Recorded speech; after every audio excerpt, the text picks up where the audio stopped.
Magandang hapon po sa inyong lahat. Dapat sa inyo hindi nagsimba, natulog muna. Parang hapon. Parang walang kagana-gana magsimba. Magandang hapon po sa inyong lahat. Ayan, napilitan.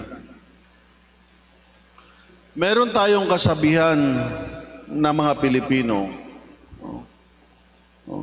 O pag-ibig, pag pumasok sa puso ni numan, anong kasunod? Dugtungan nyo. O pag-ibig, pag pumasok sa puso ni numan, hahamakin ang lahat, masunod ka lamang. Totoo ba yan?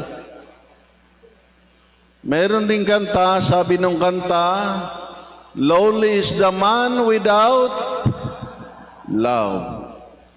So napakahalaga yung pagmamahal sa buhay nating. Sa ikalawang pagbasa, sinasabi ni San Juan, mag-ibigan kayo dahil ang pag-ibig ay galing sa Diyos. So ang pag-ibig pala ay hindi imbento ng tao. Hindi pala ito isang guni-guni lang, isang kathang-isip lamang. Ang pag-ibig ay totoo at may pinanggalingan. Dahil sabi ni San Juan, ang pag-ibig ay nanggaling sa Diyos dahil ang Diyos ay pag-ibig. Kung sa ating mga tao, bahagi lang ng ating pagkatao ang pag-ibig, sa Diyos, siya na mismo ang pag-ibig. God is love. God is equal to love. Siya na mismo ang pag-ibig. At kung titingnan natin, ito yung nag-uugnay sa kanila. Bago pa nilikha ang lahat ng bagay, ito na ang nag-uugnay sa Ama, sa Anak, at sa Espiritu Santo. At masaya ang Diyos kahit wala ang tao. Bakit nagkaroon ng tao? Bakit kinakailangan likhain ng tao? Bakit kailangan ba ng Diyos ang tao? Tandaan natin, kahit wala ang tao, mananatili ang Diyos na buhay at umiiral. Bakit nilikha ng Diyos ang tao? Gusto ng Diyos ibahagi sa tao ang pagmamahal na nararamdaman niya. No? Katulad ng mga magulang. Dahil sa pagmamahalan, tandaan ninyo, ang lahat ng bagay na likha dahil yan sa pag-ibig ng Diyos na nag-uumapaw. Katulad ng pagmamahalan ng mag-asawa, dahil sa kanilang pagmamahalan, nabuo ang lahat sa kanilang buhay. Nagkaroon ng mga anak, nagkaroon ng mga ari-arian, kasi dahil sa kanilang pagmamahalan. Ganon din ang, bakit nalikha ang lahat ng bagay? Kaya nga tayong mga tao ay produkto o bunga ng pagmamahal ng Diyos. Dahil ang Diyos lang ang dahilan kung bakit tayo narito sa mundong ito. Hindi kaya ng tao na likhain ang kanyang sarili sa mundong ito. Narito tayo dahil kagustuhan ng Diyos. Andyan sa inyong kamay mamaya ang inyong mga cellphone. Tingnan ninyo, no? Yung development of life. No? Makikita ninyo doon, parang yung mga sperm cell, naglalangoy-langoy. At hindi lang yun iilan, milyon-milyon. Sa milyon-milyon na yun, isa lang ang nakarating doon sa isang egg cell din at nabuo. At tayo yun. Kung ibang egg cell siguro ang nauna doon, naunahan tayo, wala tayo sa mundong ito. Kaya nga pasalamat tayo, binigyan tayo ng Diyos ng pagkakataon para umiral sa mundong ito. Ang Diyos ay mananatiling umiiral kahit wala ang tao. Pero ang tao ay hindi nabuhay kung wala ang Diyos. Kaya nga maliwanag, ang pagmamahal na ito ng Diyos, dahil ang Diyos ay pag-ibig, ang nag-uugnay sa kanila. At ito rin ang nag-uugnay sa tao, sa kanyang sa Diyos at sa tao. Minahal tayo ng Diyos una. No? Kahit na hindi pa natin kakilala ang Diyos, minahal niya tayo na kanyang anak. At ang pagmamahal na yan ng Diyos ay hindi nagbabago. Madagdagan ba ang pagmamahal ng Diyos dahil naging mabait ka? Hindi. Nawawala ba ang pagmamahal ng Diyos dahil suwail ka? Hindi. Nananatili ang pagmamahal ng Diyos sa tao, naging mabuti man siya o masama. Bakit? Kasi ang Diyos ay nagdesisyon ng mahalin tayo at hindi na yan magbabago. Hindi katulad ng mga mag-asawa na pagkasal, paiyak-iyak pa, pasumpa-sumpa, pero pag nag-away, no? Nakakahiya yung pangako ninyo, mamahalin kita sa hirap at ginhawa, sa kaligayahan at kalungkutan hanggang kamatayan. Simpleng problema, hiwalay na tayo. Nasaan na ang pangako? Pero ang Diyos hindi nagbabago. Kaya nga, sa kwento ni Jesus tungkol sa the prodigal son, yung tatay ay nananatiling naghihintay, nagmamahal sa kanyang suwail na anak. At yan ang Diyos. Dahil lahat tayo ay mahal ng Diyos, minahal tayo ng Diyos. Kahit na suwail tayo, patuloy niya pa rin tayong mamahalin. At ano ang ating tugon sa pagmamahal na ito ng Diyos? Sabi ni San Pablo, wala tayong kaugnayan sa Diyos kung wala tayong pagmamahal sa Kanya. At totoo yan. Bakit nabuo ang isang relasyon?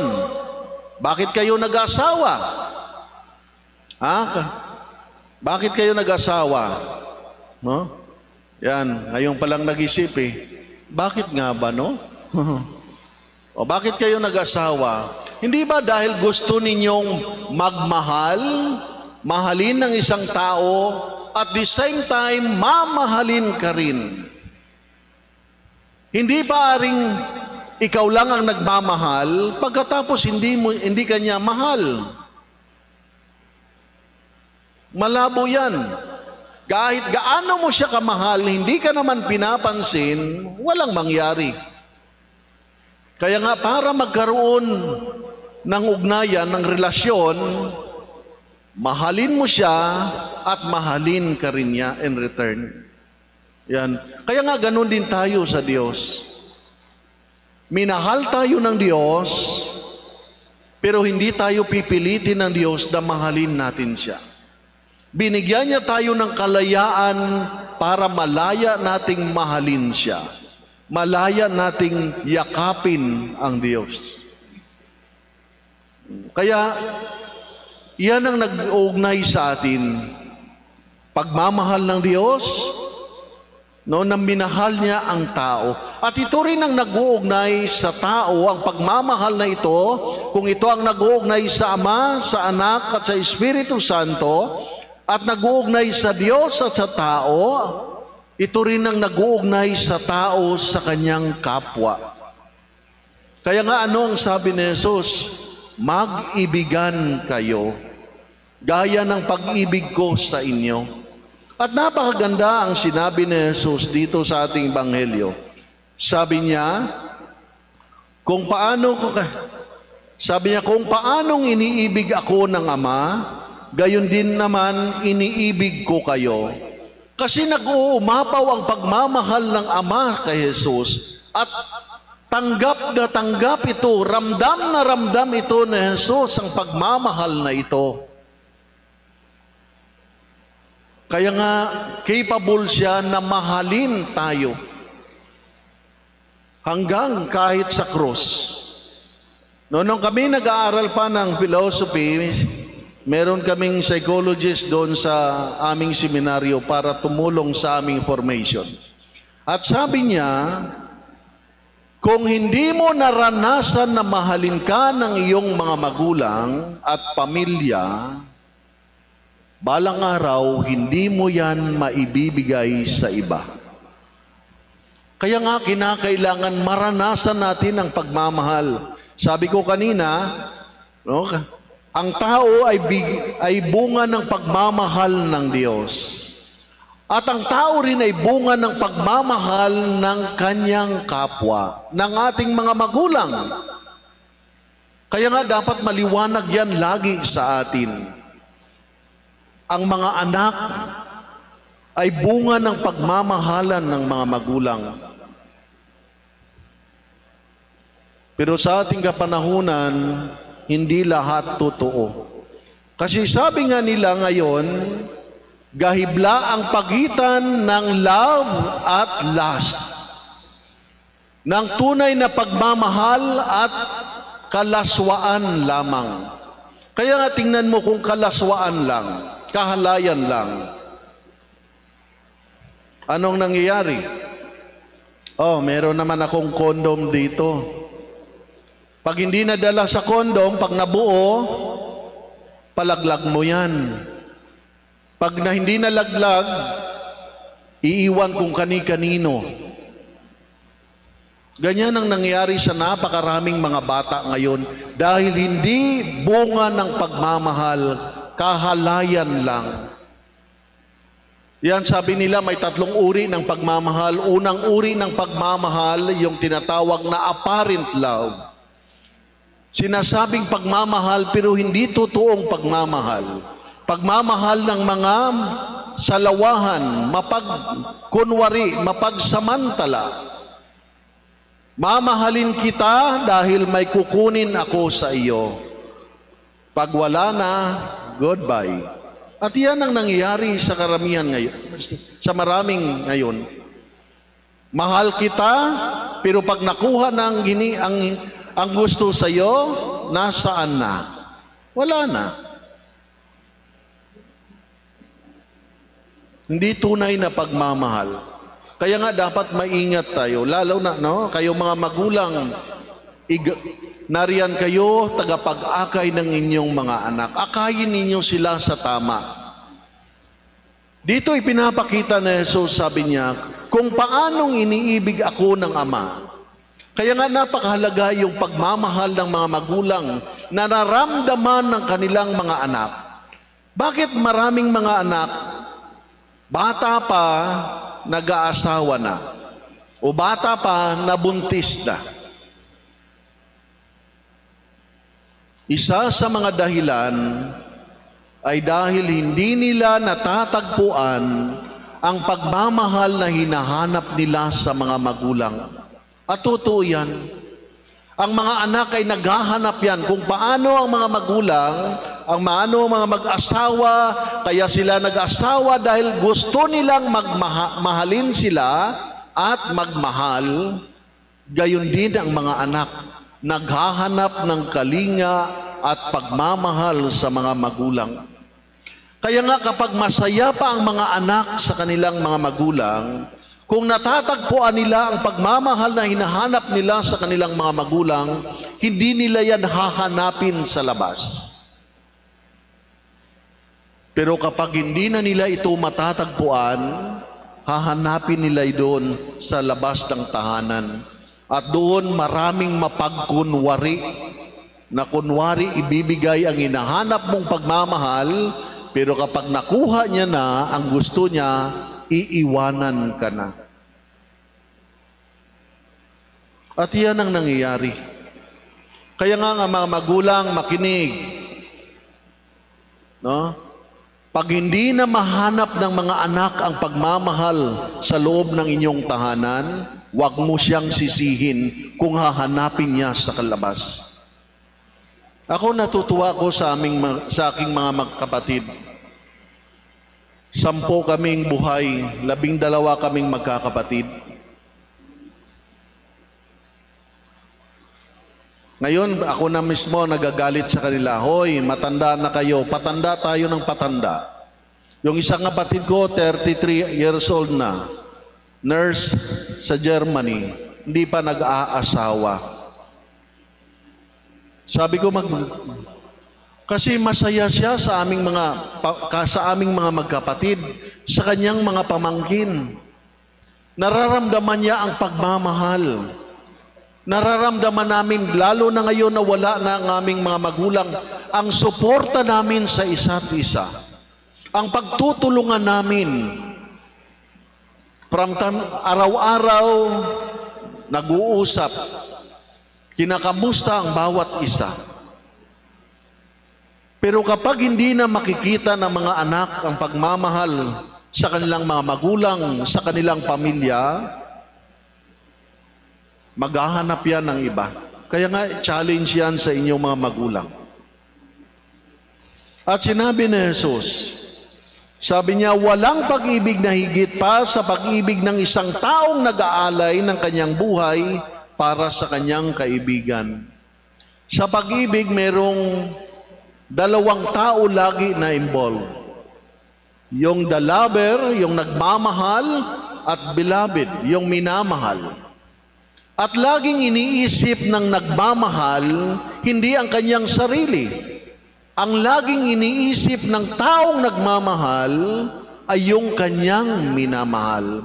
At gagawin lahat para sa ikabubuti ng kanyang minamahal. Kaya nga hindi dalawang isip si Jesus, tanggapin ang kamatayan dahil sa kanyang pagmamahal. Kaya nga makikita natin hanggang sa ngayon, napakainit sa labas, pero tingnan nyo, napakaraming mga tatay nagtatrabaho sa construction, ang init-init. Bakit? Kasi may pamilya silang dapat pakainin. May minamahal silang pamilya na dapat paaralin ng mga anak. So hindi para sa kanyang sarili, kundi para sa kanyang minamahal ang kanyang pagsisikap. Yan ang ginagawa. Bakit kinakailangan ang mga magulang umaga pa lang, gigising na, gabi na uuwi, napaka-traffic, napakainit sa daan. Hindi para sa kanilang sarili, kundi para sa kanilang minamahal. Iyan ang sukatan ng pag-ibig. Kaya nga kung ang sarili mo lang ang iniisip mo, hindi na ang ibang tao, hindi na yung pamilya mo, hindi ka na nagmamahal at wala ka ng pag-ibig. Makasarili ka dahil sarili mo lang ang iyong iniibig. At sa panghuli, sinasabi ni Jesus, ito ang utos ko. Hindi yan suggestion, hindi yan opinion, yan ay utos. At ang utos ay dapat, kalimutan. Anong gagawin sa utos? Dapat ginagawa. Napakaraming mga mabibigat na mga problema ng ating mundo ngayon, kawalan ng pag-ibig. Itong nangyayari sa gera Ukraine versus Russia, napakaraming mga inosente ang nadadamay. Walang naman silang kasalanan. Ilang libo na ang buhay na nakitil, kabuhayan na sira. Kung may pagpapahalaga tayo sa bawat isa, hindi natin kikitilin ang buhay ng iba. Kahit dito sa ating bansa, sa Pilipinas, na sinasabi nilang isang Kristiyanong bansa, tingnan ninyo, Kristiyano kapwa Kristiyano, oras-oras nagpapatayan. Kristiyano kapwa Kristiyano, niluluko. Araw-araw may hinuhuli na mga scammer. May mga pamilya nga iniiwan. Walang pakialam kung masira ang buhay ng iba, basta yumaman lang. korupsyon, droga, kawalan ng pagmamahal. Kasi kung nagmamahal tayo, ibig sabihin yan, pag-iisip, paggawa ng mabuti para sa iba. Kaya nga kung sinusunod natin ang utos ni Jesus, napakaraming problema dito sa mundo masusolusyonan. Kung nakikinig lang tayo kay Jesus, napakaganda ang ating bansa. Napakaganda ang mundong ito. Alam ni Jesus ang problema ng mundong ito at alam niya rin ang solusyon. Tayo lang ang hindi sumusunod. Tayo lang ang hindi nakikinig. Kaya nga ipagdasal natin sa ating mahal na ina. Ang ating mahal na ina na nagmamahal sa atin. Kaya nga, kung mapapansin ninyo, napakarami simula pa nung unang mga Kristiyano hanggang sa ngayon, ipinapakita niya rin ang kanyang pagmamahal sa atin. Lagi niya tayong pilalalahanan na bumalik tayo sa kanyang ama, sa kanyang anak, magbalik loob. Kaya nga napaganda itong papaalala sa atin ng ating mahal na ina. Ano ba ang mensahe ng ating mahal na ina? Huwag lang tayo namiminto, ay, devote ako ng Fatima, ano ang mensahe niya? Meron ba? May mensahe siya sa atin. Huwag lang tayo na basta nagsasabi na deboto tayo. May sinasabi ang ating, may mensahe ang ating mahal na ina. Para sa mundo, para magkaroon ng kapayapaan ng mundo, iyan ang pagsusumikapan natin.